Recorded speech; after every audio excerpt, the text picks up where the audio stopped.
Il semble qu'on est en train de le faire avec un Bitcoin qui vient de percer les 65 000 actuellement à un prix de 65 453. On passe donc la moyenne mobile à 200 jours pour le moment, et si on clôture au-dessus de cette moyenne mobile à 200 jours, ça sent vraiment très très bon pour la première des deux étapes que j'ai identifiées sur la dernière vidéo.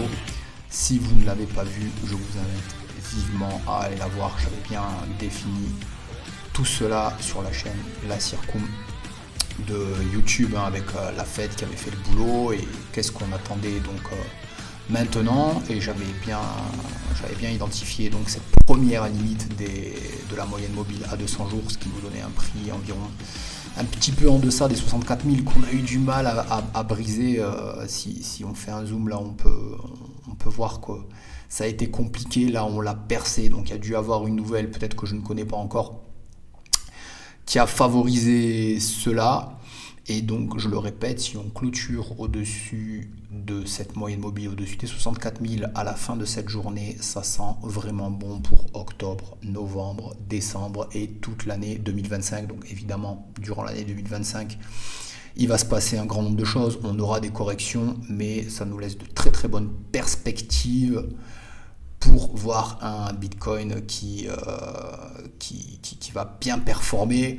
Voilà, donc ça fait à peu près une heure que le BTC a passé les 65K.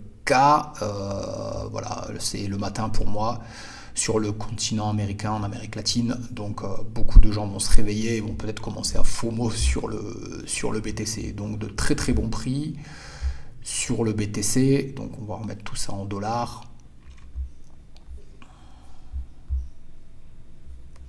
De très très bons prix sur le BTC, donc 65 436 dollars actuellement. L'Ethereum qui essaie de suivre le BTC, mais bon, qui reste quand même pour moi en deçà de ce qu'il devrait faire à 2600. Beaucoup de critiques avec la fondation Ethereum et Vitalik, qui aurait vendu pas mal d'Ethereum. Donc c'est pas non plus une très très grosse vente, mais au fil des semaines, ça nous fait quelques milliers d'Ethereum qui ont été vendus. Je supposais qu'ils ont un besoin de liquidité immédiat pour financer les innovations, les développeurs, parce qu'évidemment ils ne travaillent pas gratuitement, mais Ethereum ça reste pour moi le plus gros ordinateur décentralisé au niveau mondial, avec toutes les institutions qui sont engagées maintenant sur Ethereum pour faire développer leur application, et aussi Chainlink qui est l'oracle. Évidemment, je ne vois pas Ethereum mourir, donc à un moment donné Ethereum va surperformer Bitcoin et lancera cette fameuse all season, cette fameuse banana zone que j'aime appeler maintenant croissant de lune. Mais pour cela, je le répète, confirmer donc ce dépassement des 64 000 dollars sur Bitcoin, et ensuite passer le dernier all-time high, le prix le plus haut enregistré sur Bitcoin, qui se situe aux environs de 73 800 dollars. Quand on aura passé cela, je pense qu'on sera donc dans cette vague 3 de cette grande vague 5, donc la dernière grande vague, immense vague d'une impulsive qui a commencé vers janvier 2023, où moi je l'ai identifié ici en octobre 2023, ok, très bien. Donc on est sur des time frames de très long terme, avec une très longue correction de 4, où j'avais identifié un bas possible. Évidemment, je ne prédisais pas l'avenir à ce moment-là, vers le mois d'août, un mois de septembre compliqué, mais bon, ça reste toujours valide pour une 2 et non pas faire une ABC range, etc. Ça reste toujours valide pour une 2, et là on semble vraiment construire quelque chose, donc c'est vraiment intéressant, et ça pourrait nous mener éventuellement donc bien au-dessus des 100 000 dollars dans un premier temps. Et là où c'est vraiment intéressant que je le retrouve, notre ami Plan B, qui est donc l'initiateur du stock to flow modèle, que beaucoup de gens disent que ce modèle est mort, n'a plus de raison d'exister, etc. Pourquoi pas aller toucher le million en 2025?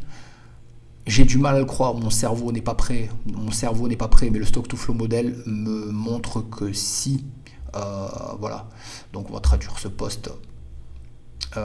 Donc voilà, octobre, BTC 70K, novembre, élections américaines, etc. Donc pour l'instant, les élections américaines, elles jouent pas trop, donc peut-être que En même temps, on n'est pas encore en octobre, donc on verra si ça va s'accélérer ce narratif, surtout quand on voit que le camp en face de Trump commence à être de plus en plus crypto-friendly. On n'est pas dupe pour séduire les 50 millions d'électeurs qui ont détenu ou détiennent encore de la crypto-monnaie. Et ils veulent voir évidemment les marchés monter, ils veulent voir leur pouvoir d'achat augmenter.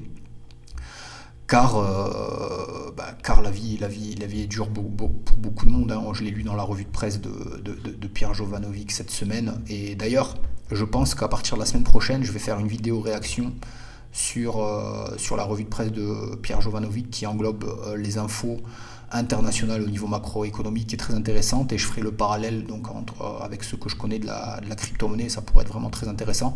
Et là, les gens ont tellement plus de sous qu'ils volent de la viande. Et ça existait déjà, ça existait déjà vers la crise de 2008, on voyait des retraités voler de la viande, mais on n'appelait pas la police à ce moment-là. Donc je parle quand j'étais en France.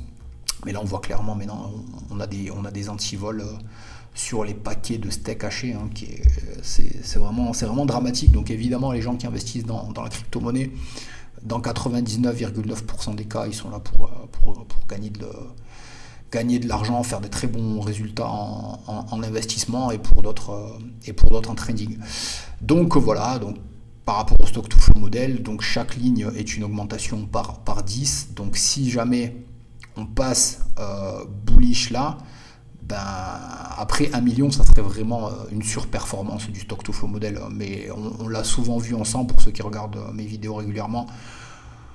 Si on passe déjà 500 000, ça serait vraiment déjà exceptionnel. Après, il y a des gens qui pensent que on va rester à 100 000, 110 000, 120 000. Écoutez, on verra bien. C'est compliqué de prévoir l'avenir, mais comme je l'ai vu sur ce plan-là, par rapport aux statistiques, on peut espérer un 140, 150 000 dans un premier temps. Après, on verra. Il faudra regarder aussi l'échelle de temps. Si on arrive en fin d'année 2025 et qu'on est, je sais pas moi, à 120 000, 130 000, il sera temps de prendre de take profit, de prendre nos bénéfices et de sortir. Mais si en même temps on est à 130, 140 au mois de janvier 2025, je pense qu'il y en aura encore sous le pied pour aller chercher d'autres centaines de milliers de dollars pour un BTC.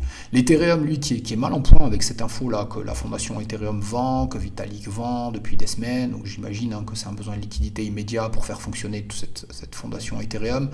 Lui, par contre, l'Ethereum, voilà, il est toujours en dessous des moyennes mobiles, donc sur la paire Ethereum-Bitcoin, attention, c'est pas la paire Ethereum USD. Donc là, voilà, on n'est toujours pas bullish, il n'est pas prêt de surperformer encore le BTC. Ça commencera à devenir intéressant quand on va repasser au-dessus de la moyenne mobile à 50 jours, et ensuite à 100 jours, et ensuite à 200 jours. Donc là, la petite réaction, elle est vraiment intéressante.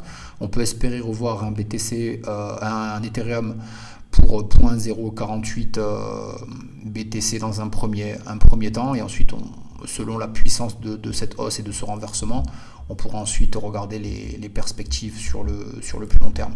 Maintenant, si on prend l'Ethereum face au dollar, là c'est intéressant, on passe la moyenne mobile à 50 jours.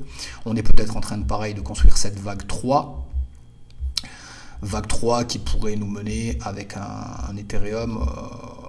Donc là, je pense que j'avais fait une vague 3 très optimiste. On va regarder ensemble, parce que je me souviens pas. Il m'arrive de faire des analyses et de les laisser dormir comme ça pendant des semaines. Oui, donc maximum. Donc ça, c'est vraiment très très bullish, 13 000 dollars. Sinon, dans un premier temps, déjà, s'il pouvait monter aux 4 750 dollars, donc un petit peu en deçà de son ATH qui était vers les 5 000 dollars, si je me souviens bien, il y a 3-4 ans. Mais je pense que si les informations sont bonnes, que ça se développe bien, qu'il y a du stimulus là, avec toutes les coupes de taux qu'il y a au Canada, aux États-Unis, on l'a vu ensemble, en Chine, et en Europe évidemment aussi. Donc je pense que ça va être bon pour les actifs risqués. Et Ethereum, c'est 90% de la DeFi, je pense. En tout cas, c'est la majorité de la finance décentralisée. Donc je parle sur les projets sérieux, type AAV, Compound. Après, moi sur la BNB Chain, j'aime bien PancakeSwap. Sur des projets sérieux là, beaucoup de politiques et même des présidents de banques type JP Morgan ont annoncé que c'est le futur de la finance, pour son côté transparent de la blockchain. Pour comprendre c'est quoi une blockchain, c'est quoi le Bitcoin, etc. Téléchargez le e-book là sur lacircom.com/fr. Oui, ça coûte 19,90, mais à un moment donné, faut bien récompenser le travail qui a été fait, et je pense vraiment que ça peut changer une vie. Donc 19,90, limite, c'est un pourboire, c'est peanuts comparé aux perspectives que vous pouvez avoir. Une confiance qui remonte, mais qui reste neutre. Donc il y a encore de la marge de progression à court terme sur le prix du BTC et les crypto-monnaies. Voilà, ça je voulais montrer aussi. Donc dernier trimestre de l'année, le plus souvent des cas bullish. Dans la dernière vidéo, je l'avais dit, à chaque fois qu'on est sur une année d'élection, on est en hausse. Donc année d'élection 2016, on était en hausse. Élection 2020, on était sur une très belle hausse à plus de 168% du prix du BTC sur le trimestre précédent. Et là, on est en année d'élection. Donc statistiquement, je fais parler les statistiques, on va être haussier octobre, novembre, décembre. Pour septembre, normalement, on appelle Rectember. Rectember, on est censé être mal, mais les données sont bonnes et je pense que les gens anticipent le fameux October. Que dire de plus? Non, je pense que c'est bien. Je voulais faire une vidéo courte. Ah oui, je voulais dire sur l'intelligence artificielle qui a tendance à surperformer. Donc si on prend le narratif de l'intelligence artificielle ici, plus 28% sur les 7 derniers jours, quasiment 29%, avec la star de l'intelligence artificielle, le Tao, qui lui, à lui tout seul, fait plus 45% sur les 7 derniers jours, sur la dernière semaine. Et son prix, il était à 260, etc. Donc 260 x 2, on a plus que doublé, donc 100% par rapport à son plus bas local. Et un token que j'aime beaucoup, alors je ne sais pas si on va le trouver tout de suite, le IT Protocol, qui est un des premiers subnets, si ce n'est le premier subnet de Tao, et Tao fonctionne aussi avec l'entraînement des subnets. Pareil, performance